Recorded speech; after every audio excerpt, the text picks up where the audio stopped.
The logging site was a mess. The modular office had been pushed off the cliff. Deputy Thornton climbed up from the wreckage excited, breathing hard from the exertion. Nobody there. It's weird.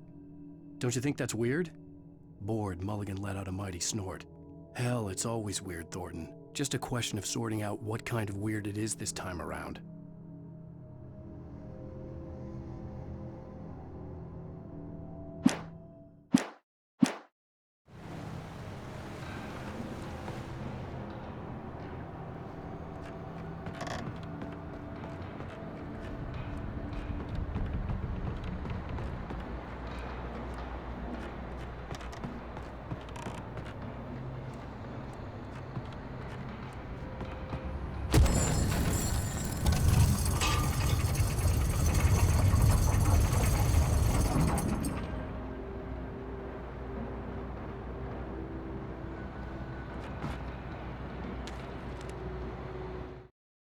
When Barry saw the darkness attack the visitor center, it made him a believer.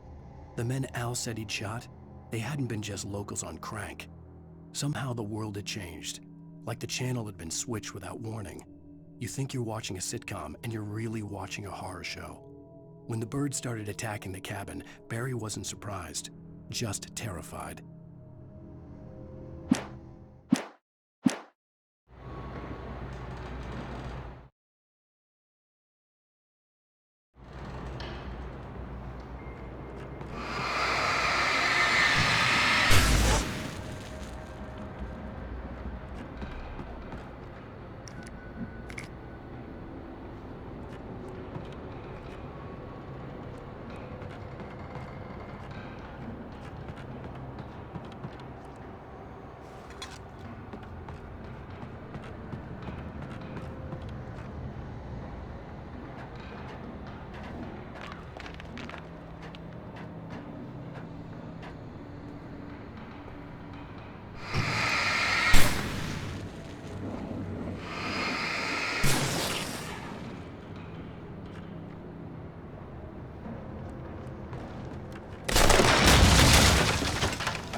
Beware of Widowmakers.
Building is a hazardous occupation.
Barry?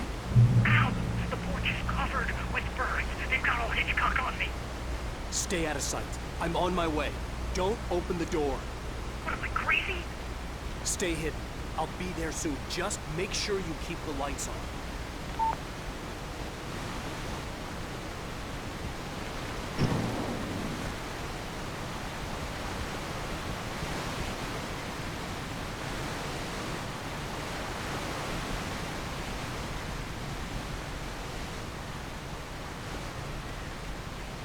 I still had to reach Barry at the cabin, but at least I was out of the woods.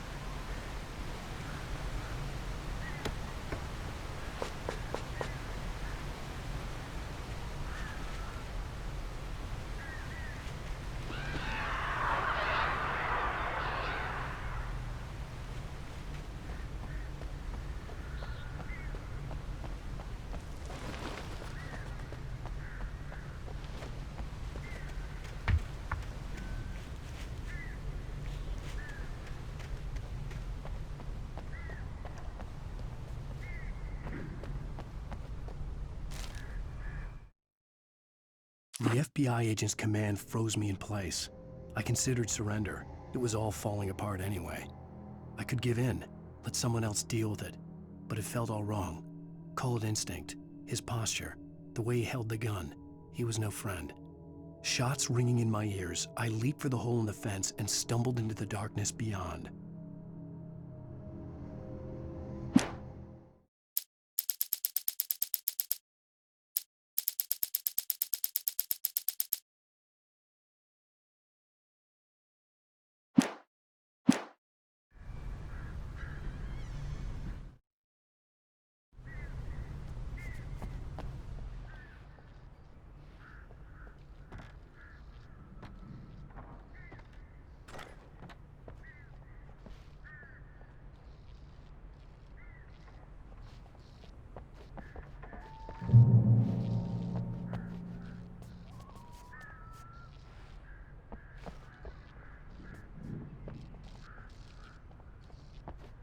I had to find the key to the garage.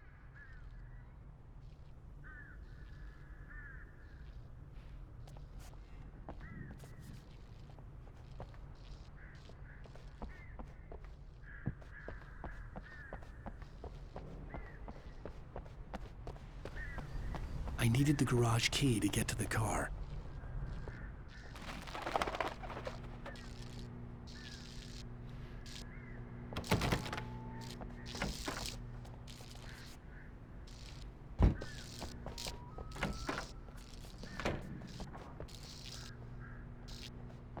The garage key had to be somewhere nearby. A story is not a machine that does what you tell it.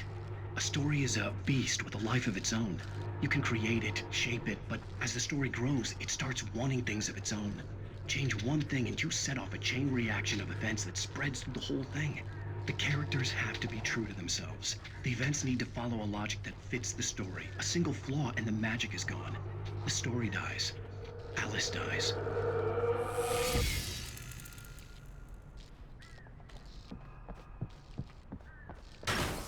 You can learn about nature and yourself.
The flare gun was probably the best weapon I could imagine against the dark things I was facing.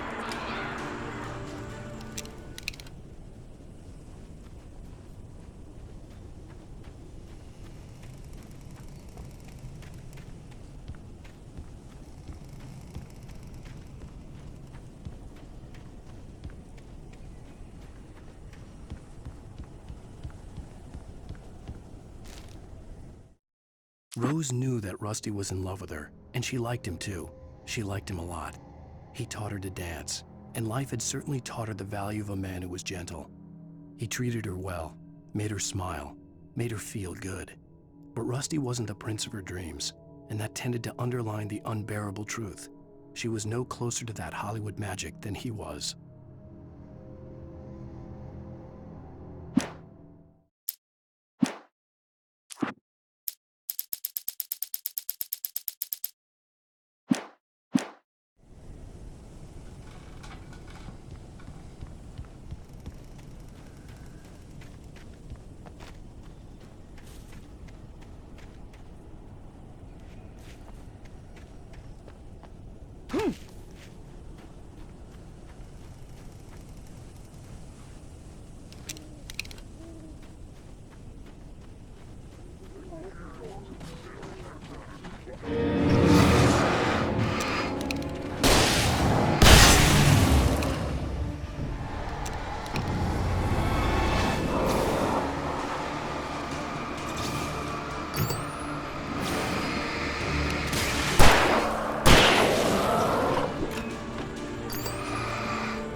It was the kidnapper.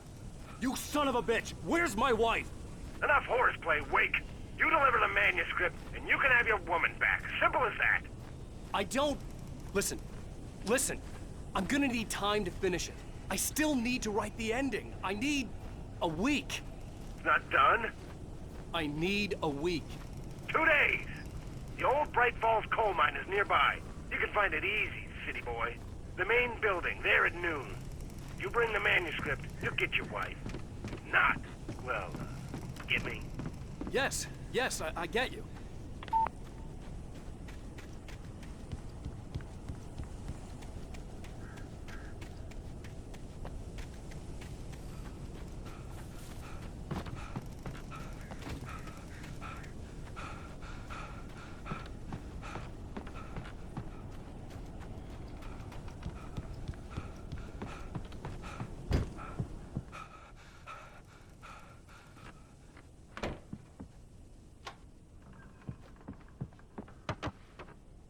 Welcome back to the show, folks. As promised, our very own Dr. Nelson has just parked his rear end in the studio. Doc, what's your Deerfest plan like?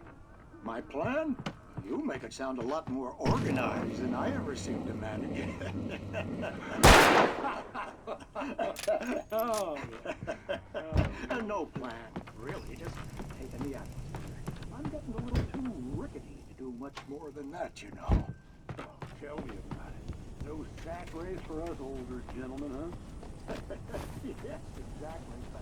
But I'm gonna check.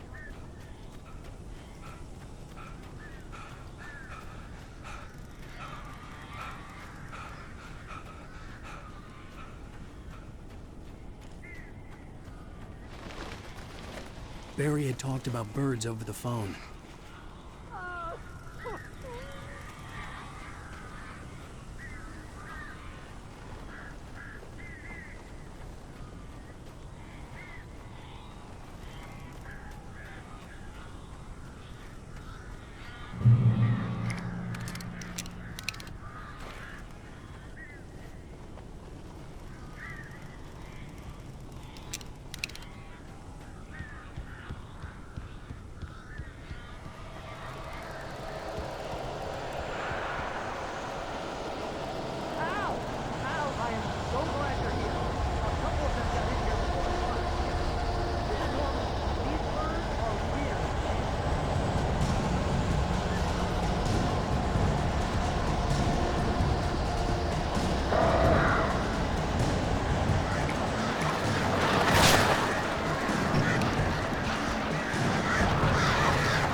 Hey, Al.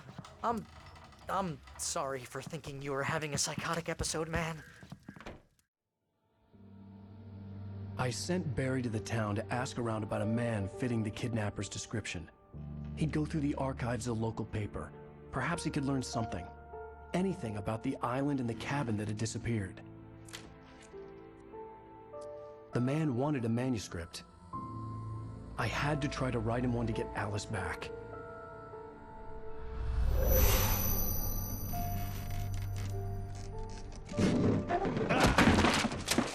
For me, the supernatural had always been nothing but a metaphor for the human psyche, a tool to use in writing fiction. Now, it was happening for real, and I couldn't put a single word on paper.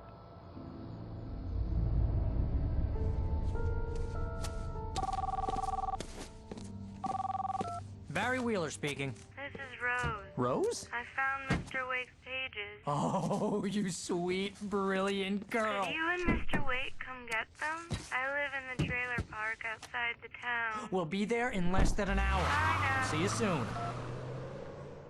Have a great day. Hope you come back soon. Welcome to the Oh Dear Diner.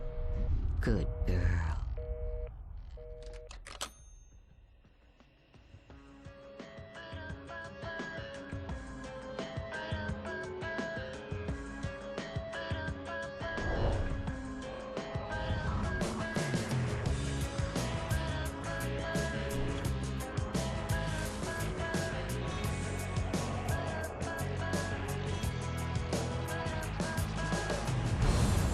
Come here.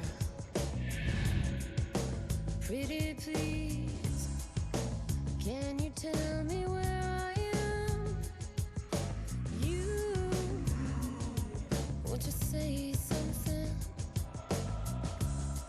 I need to get my bearings amongst, and the shadows keep on changing.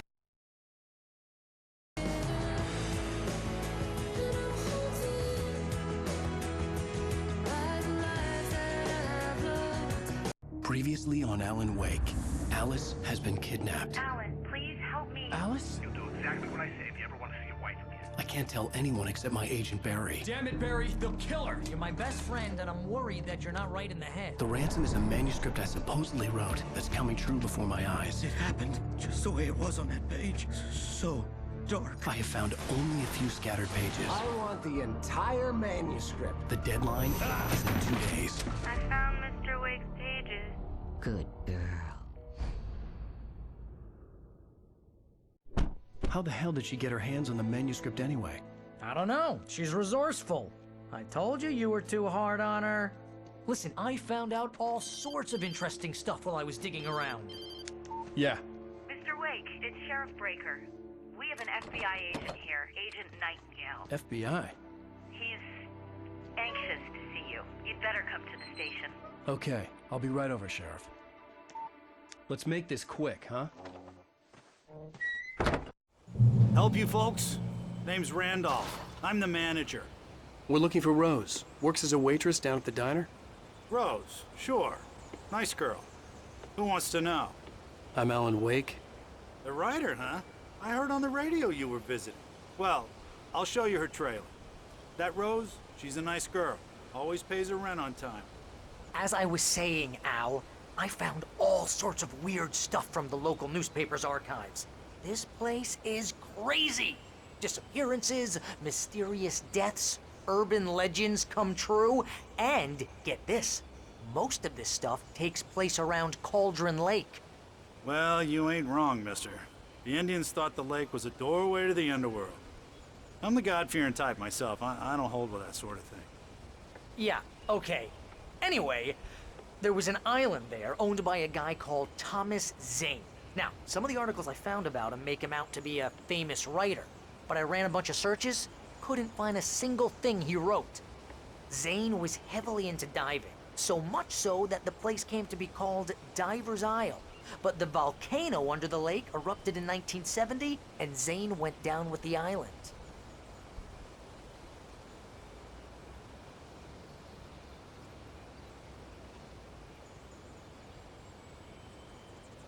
Come on, mister. I'll take you to Rose's trailer.